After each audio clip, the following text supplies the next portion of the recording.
আসসালামু আলাইকুম রহমতুল্লাহি ওবরকাতুহু। সম্মানিত দর্শক, মারাত্মক যুদ্ধ ঝুঁকির মধ্যে পড়ে গেছে বাংলাদেশ। আপনারা দুটো বিষয় যে অবশ্যই জানেন যে যারা যুদ্ধবাজ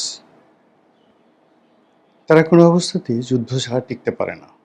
যুদ্ধ তাদের লাগবেই। বর্তমান শতাব্দীতে যুদ্ধবাজ জাতি হিসেবে আমেরিকা, যুদ্ধবাজ রাষ্ট্র হিসেবে মার্কিনীরা বা মার্কিন যুক্তরাষ্ট্র যে কুখ্যাতি অর্জন করেছে, এটির সঙ্গে আসলে দীর্ঘমেয়াদে পৃথিবীর অন্য কোনো ফ্যাসিজম বা অন্য কোনো যাকে বলা হয় সাম্রাজ্যবাদী শক্তি, সেটা চেঙ্গিস খান হোক, হালাকু খান হোক, তৈমুর লং কিংবা ধরুন হিটলার, মানে তারা অতি অল্প সময়ের মধ্যে মানে একটা যুদ্ধ করেছে, যতটা সম্ভব ক্ষয়ক্ষতি করেছে, তারপরে তারা শেষ হয়ে গেছে। কিন্তু সেই যে প্রথম মহাযুদ্ধ থেকে আজ অবধি তা প্রায় ১০০ বছর হলো। সেই ১০০ বছরের অধিক কাল সময় ধরে ১১০ বছর। প্রথম মহাযুদ্ধ যদি আপনি ধরেন, তার থেকে প্রায় ১১০ বছর।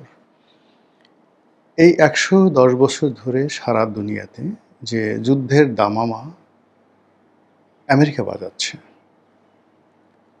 যে যুদ্ধের তাণ্ডব তারা চালাচ্ছে এবং যুদ্ধ খেলে যে অর্থদানব তৈরি করছে এবং যেভাবে সারা পৃথিবীর অর্থনীতি, রাজনীতি সবকিছু তারা যেভাবে নিয়ন্ত্রণ করছে, তাতে করে মানুষের নাভিশ্বাস উঠে গেছে। পৃথিবীর সৃষ্টি হওয়ার পর কখনো এরকম কোনো দানব রাষ্ট্র, এরকম কোনো দানব জাতি এবং এরকম বুভুক্ষ, সারাক্ষণ শুধু তাদেরকে খেতে দিতে হবে, ক্ষুধার যন্ত্রণায় তারা কাতরাচ্ছে, এরকম বুভুক্ষ জাতি, সর্বভোগ জাতি, সব খাবে তারা, কখনো পৃথিবীতে তৈরি হয়নি। ইতিহাসের একজন ছাত্র হিসেবে যতটুকু পড়েছি, যতটুকু জেনেছি, সবারই একটা লিমিটেশন ছিল। চেঙ্গিস খানের লিমিটেশন ছিল, হালাকু খানের লিমিটেশন ছিল, কিন্তু এটা এরকম একটা যন্ত্রর মতো একটা দানব তৈরি করে ফেলেছে আমেরিকা। এখানে কোনো ব্যক্তির উপর নির্ভর করে না, পুরো সিস্টেম, পুরো ব্যবস্থাপনা, রাষ্ট্রযন্ত্র তারা হাজার হাজার হিটলার, হাজার হাজার মুসোলিনি, হাজার হাজার চেঙ্গিস খান তারা তৈরি করে চলেছে। তাদের এক একটা রাষ্ট্রদূত এই বর্তমান জমানাতে কখনো কখনো তাদের একজন পররাষ্ট্র মন্ত্রণালয়ের কর্মকর্তা, ডোনাল্ড লু এর মতো একজন কর্মকর্তা, কখনো কখনো তারা সেই চেঙ্গিস খানের চাইতে ভয়ঙ্কর হয়ে ওঠে। পাকিস্তানের মতো একটা রাষ্ট্র ক্ষমতা তছনছ করে দিল। ইমরান খানের মতো একজন জনপ্রিয়, বিশ্বনন্দিত সরকার প্রধান রাজনীতিবিদকে জেলে ঢুকানো হলো এবং তার জীবন শেষ করে দেওয়া হলো। এই একজন রাষ্ট্রদূত শ্রীলঙ্কাকে পাল্টে দিল। এই একজন রাষ্ট্রদূত বাংলাদেশের সর্বনাশ ঘটালো। এই হলো একটা সিস্টেম। সেই সিস্টেমে সে ডোনাল্ড ট্রাম্প চলে গেছে, নতুন হয়তো কেউ এসছে, কিন্তু তার মন মানসিকতা, চিন্তা চেতনা কোনো অবস্থাতেই এই সিস্টেমের বাইরে যেতে পারছে না।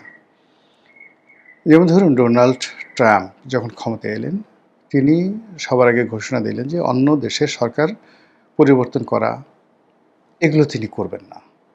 এগুলো তিনি অতীতে সরকার যেটা করেছে ভুল করেছেন, কিন্তু তিনি এখন সেই কাজই আসলে আগের চেয়ে আরও বেশিভাবে করছেন। তিনি যুদ্ধ বাধানোর জন্য আসেননি, তিনি যুদ্ধ পরিসমাপ্ত করতে এসেছেন। কিন্তু আমরা দেখলাম যে তিনি আসার সঙ্গে সঙ্গে তিনি যেটা আশ্বাস দিয়েছিলেন বিশ্ববাসীকে নির্বাচনের আগে, যে তিনি উইদিন 1 সপ্তাহের মধ্যে অথবা 24 ঘন্টার মধ্যে সম্ভবত এরকম একটা খুব দাম্ভিকতা নিয়ে বলেছিলেন যে ইউক্রেন যুদ্ধ তিনি বন্ধ করে দেবেন। বিশ্বাস করেন, দুনিয়ার কেউ বিশ্বাস না করলেও আমি কিন্তু বিশ্বাস করেছিলাম এবং আমি দোয়া করেছিলাম যেন ডোনাল্ড ট্রাম্প ক্ষমতায় আসে। কিন্তু আসার সঙ্গে সঙ্গে কী হলো, সেই ইউক্রেন যুদ্ধ আরও জটিল আকার ধারণ করলো।